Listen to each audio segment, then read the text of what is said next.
Hey, what's good, self-direct investors? I hope you're all doing great, and I want to welcome you back to my channel. If you're new here, my name is Jordan, and I'm the mind behind Make More Capital, and today we're going to do a quick midweek update on what we've seen happen this week in cannabis. So before we jump in, if you enjoy this video at any point or you learned something, all I ask is that you leave a like on the video as it really helps out my channel. And of course, if you want to learn more about this industry and take advantage, then please subscribe so that you don't miss any new videos. But if you're not up to date and you do actually want to learn, then I'd recommend going back to the series I made called Reality Check Cannabis in 2020. Start there because it's an 8-episode educational series on the plant and how to invest in the industry in general, and then you can get caught up to speed watching the episodes of This Week in Cannabis up until now.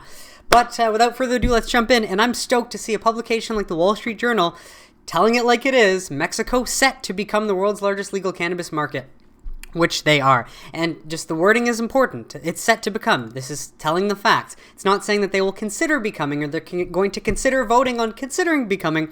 This is huge because these new law, again, aims to boost civil liberties and curb drug cartels. What does it mean by boosting civil liberties? Giving people the personal freedom to choose what they consume. So, and also the fact that if you choose to consume a plant as opposed to alcohol to relax, you're not going to be deemed a criminal for it. Yeah, that's right, everyone should have. And then to curb drug cartels, I mean, if you know about Mexico, of course, that's been a big issue with black markets, and they become so powerful, similar to, and it's made it more difficult, and the only way to get around that is ending the prohibition, similar to the US. Like, unfortunately, the war on drugs has empowered cops to abuse their power against minorities, like, more than against white people. It's sad, it's a fact, and that's why, again, ending prohibition is the catalyst for many good things, because it would at least give back personal freedoms, and you're not going to be targeted, or at least left to the demise of someone else who has power over you, which is, again, either the cartels in Mexico, the police in the US, or the police in any city, as a matter of fact. Now, of course, yes, we know about that issue, and because of that, Mexico is set to become the world's largest legal cannabis market as its Congress wraps up legislation in the coming weeks to legalize pot throughout the supply chain from farming to distribution to consumption. Now, the bill was passed in late November, but they decided to go on recess, well, they break for the holidays, but then they are fixing the bill for a little bit, and they plan to approve it in February. But yeah, they want to raise the amount consumers can possess without going to jail, which is good, obviously, I think.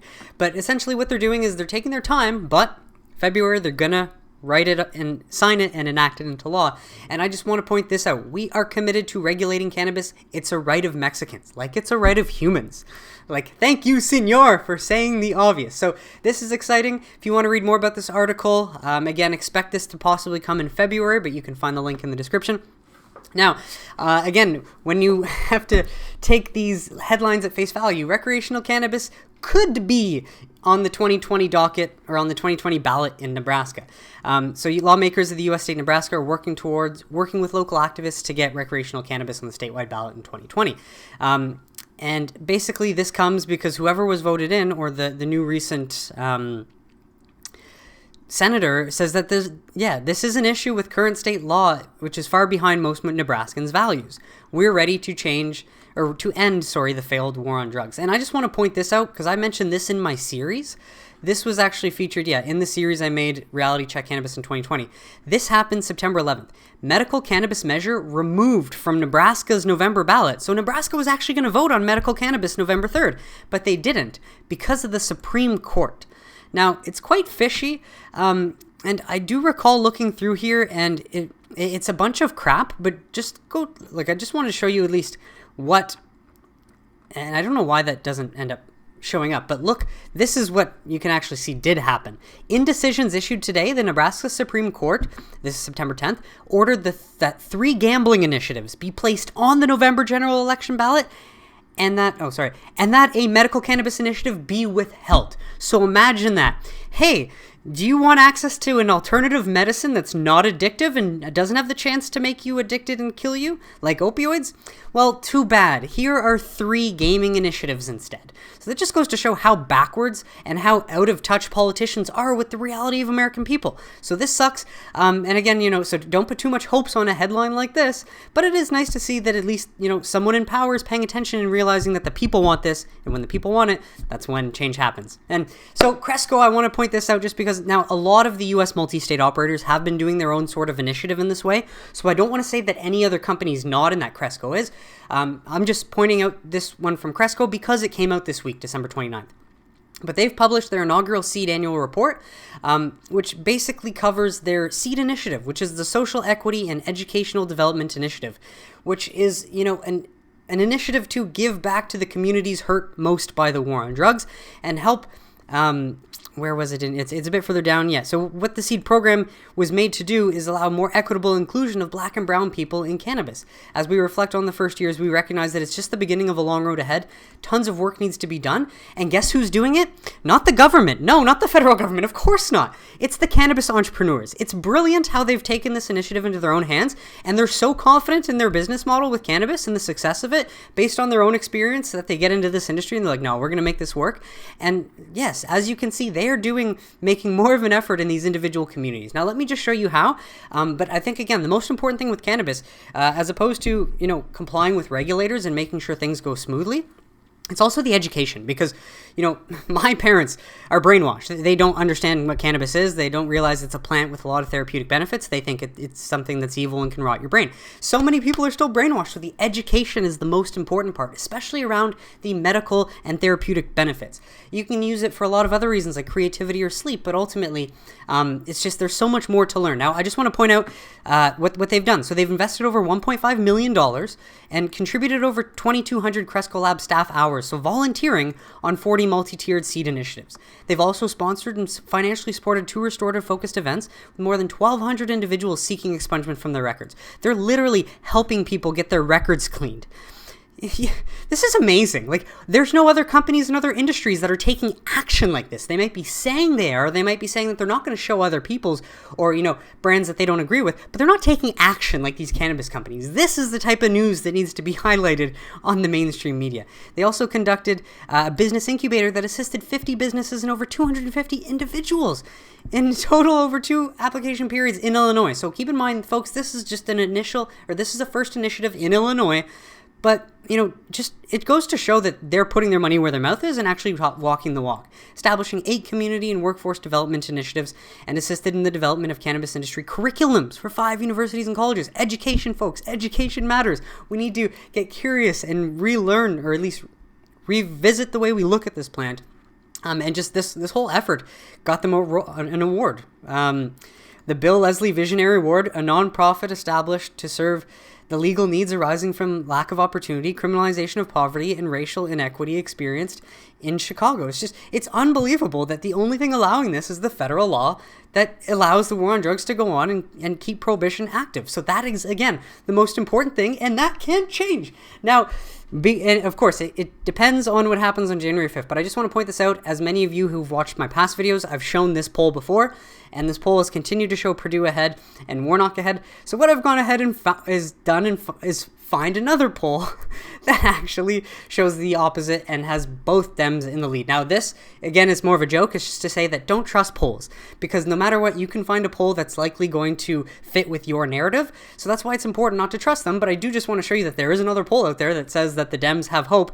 So for anyone who really thinks that it's not going to happen, folks, this year has been different, and I'm just, for some reason, I feel like it's going to continue to be different in our favor because, Mother Nature clearly expressed a bit of, her views this past year, however you want to interpret that. But, if anything, this plant, I think does more good than harm, and maybe we'll be lucky. Who knows? That would be fantastic. But I just wanted to point that out because I think that's funny, and ultimately, we're a week away. We are a week away from these elections, so I'll be reporting on them hopefully next Wednesday. And so with all that being said, we're going to jump into Canada quickly, and I just want to point out that anyone who holds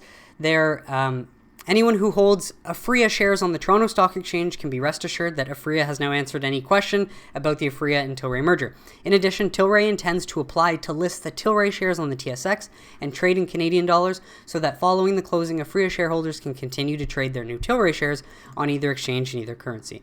So that's helpful, and for anyone who's still confused as to why you get, one Aphria share goes down to 0.83 Tilray shares, main issue is that Tilray has to issue a lot more new shares that didn't exist before, and for that reason, according to these smart people that run these companies, you have to trust them a little bit, and shows how little control we as investors do have. But that is the reasoning as to why you get a little bit less per share. But anyways, that's that's part of being the investor. Now, I do want to also show a few good things, like the medical cannabis registration surging in Canada amid the pandemic, which is huge, just because I do think that having adult use and recreational accessible in Canada has sort of impacted the whole real important aspect of finding out the medical benefits. Like, because Canadians who might have thought they wanted to get a medical card can just go to the store, they can go ahead and do that now. They don't, so because after legalization, we've actually seen the drop. But it's good to see this pick up again, because I do think that's important to focus on the actual medical benefits and not just the fact that it's cool that you can buy it at the store. And I just want to point out down here as well is at the end of September 2020, Ontario had 26% more active registrations, which is good because even Ontario is expanding more stores. So that means people are really trying to actually get to the bottom of what the medicinal value is and how it can actually help them, as opposed to just using it out of habit and starting a new habit. But the other thing to point out is that the medical market has grown in every province, with the exception of Alberta, since Canada legalized adult use. And this tells me is just because Alberta from the get-go opened a lot of stores, so they supplied the demand right away. So anyone, again, that was curious about medical could go try out recreational first themselves. But main thing is that this means that the market still has room to expand. And 57% of survey respondents struggle to find a healthcare practitioner to speak with about getting the medical documents, which means we need more doctors educated on the actual benefits of cannabis, and we need to get around these systemic barriers that still remain. And so lastly, just a reminder that you cannot read the the headlines and take them as face value always. There's a difference between perception and reality, and I want to explain this in this article right here. So just read the headline. Canopy, Aphria cited for critical cannabis regulatory breaches in 2018. New Health Canada report shows. I saw this and was like, well, that could be a bit concerning. And this comes from dozens of companies were included in this compliance report covering the 2018-19 fiscal year. Now, this is the important thing. Once you actually read through, it's the first compliance report covering the period in which recreational cannabis was legalized. So it's like creating an industry where something was illegal last year. This year it's legal. No doubt there's going to be hiccups, but overall, federally regulated cannabis businesses were found to be largely in compliance with Canada's strict regulations. Great. So what's the fuss all about up here?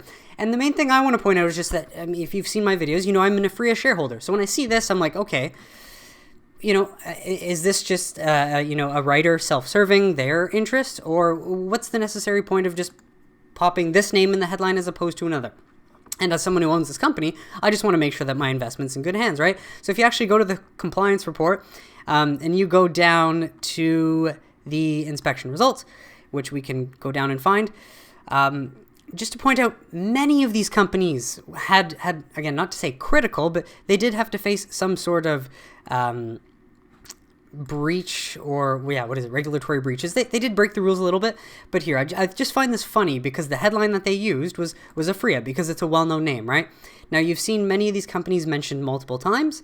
Alifia, again, it goes in alphabetical order, and interestingly enough though, there's only 2 mentions of Aphria. So once I go through this myself, I'm like, oh, only 2? 1 critical? Okay, could be worse. Like, that's not that bad, because at first glance you're like, oh my god, they broke the rules, they can get in trouble. Well, that's why it's so important to look into it, because if we just go to the next page, I just want Aurora.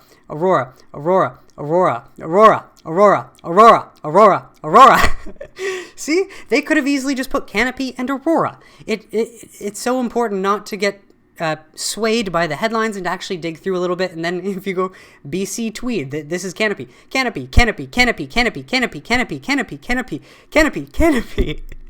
So again, just to give you the example of why it's so important, this only shows you perception.